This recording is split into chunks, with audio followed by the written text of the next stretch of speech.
વંદે ગુજરાત.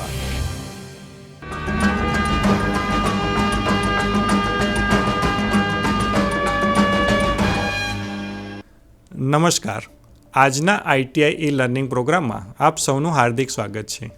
આજે હું ઔદ્યોગિક તાલીમ સંસ્થામાં ચાલતા ઇલેક્ટ્રિશિયન ટ્રેડ અંતર્ગત 3 ફેઝ ઇન્ડક્શન મોટર કેવી રીતે કામ કરે છે તે પ્રેક્ટિકલ વિશે આપ સૌને તાલીમ સહ માર્ગદર્શન આપીશ. તો સૌપ્રથમ આપણે જોઈએ કે આ 3 ફેઝ ઇન્ડક્શન મોટરનો ઉપયોગ ક્યાં ક્યાં થાય છે. પીવાના પાણીને પંપ કરવા, લિફ્ટ, ક્રેનમાં અને અમુક પ્લાન્ટમાં 3 ફેઝ ઇન્ડક્શન મોટરનો ઉપયોગ થાય છે. 3 ફેઝ ઇન્ડક્શન મોટરને 3 ફેઝ સપ્લાય આપવામાં આવે છે ત્યારે તે વિદ્યુત ઉર્જાનું યાંત્રિક ઉર્જામાં રૂપાંતર કરે છે. એટલે કે ઇલેક્ટ્રિકલ એનર્જીનું મિકેનિકલ એનર્જીમાં રૂપાંતર કરે છે. 3 ફેઝ ઇન્ડક્શન મોટર ઇલેક્ટ્રોમેગ્નેટિક ઇન્ડક્શનના સિદ્ધાંત ઉપર કાર્ય કરે છે.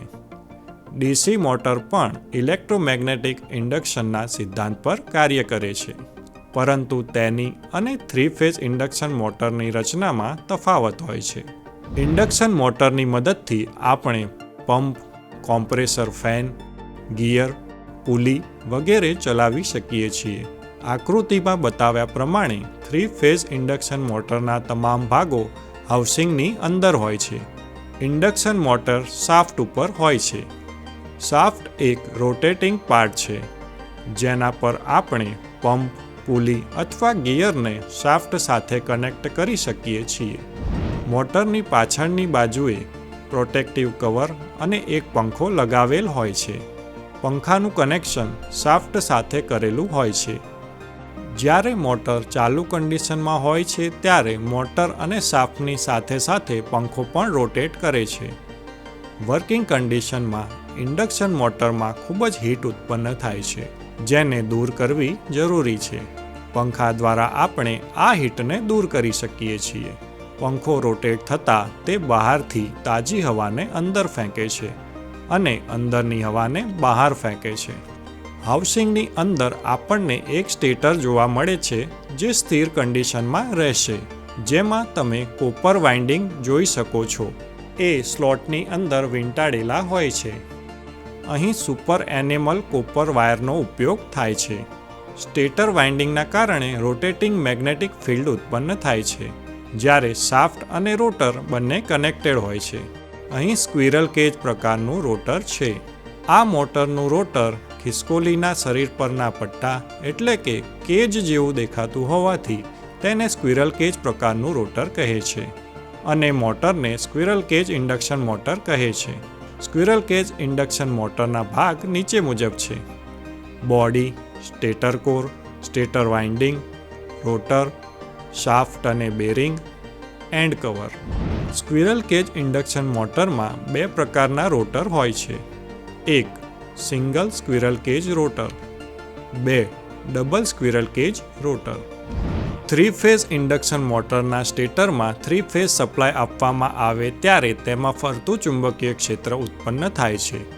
ધારો કે આ ફરતા ચુંબકીય ક્ષેત્રની દિશા આકૃતિમાં બતાવ્યા પ્રમાણે ક્લોકવાઇઝ દિશામાં છે, તો આ સ્થિતિમાં રોટરની સાપેક્ષ ગતિ તેનાથી ઉલટી એટલે કે એન્ટી ક્લોકવાઇઝ થશે.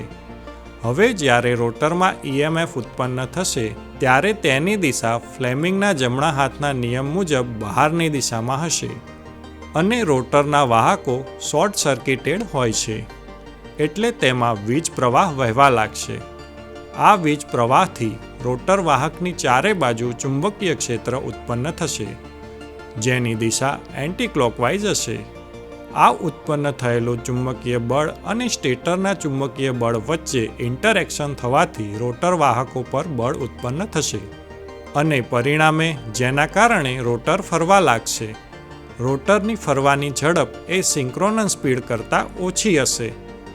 હવે આપણે જોઈએ સિંક્રોનસ સ્પીડ એટલે શું. સ્ટેટર વાઇન્ડિંગમાં ઉત્પન્ન થતા ચુંબકીય ફ્લક્સની સ્પીડને સિંક્રોનસ સ્પીડ કહે છે, જ્યારે રોટરની એક્ચ્યુઅલ સ્પીડને રોટરની સ્પીડ કહે છે, જે હંમેશા સિંક્રોનસ સ્પીડ કરતાં ઓછી હોય છે. આમ સિંક્રોનસ સ્પીડ અને રોટર સ્પીડના તફાવતને સ્લીપ કહેવામાં આવે છે, જે પર્સન્ટેજમાં દર્શાવવામાં આવે છે. મોટરના સપ્લાય લાઇનના કોઈપણ 2 ફેઝને પરસ્પર બદલવાથી મોટરની ફરવાની દિશા બદલી શકાય છે. આમ આજે આપણે 3 ફેઝ ઇન્ડક્શન મોટર કેવી રીતે કામ કરે છે તે પ્રેક્ટિકલ વિશે તાલીમ સહ માર્ગદર્શન મેળવ્યું. તો આજનું સેશન હું અહીં પૂર્ણ કરું છું. આભાર.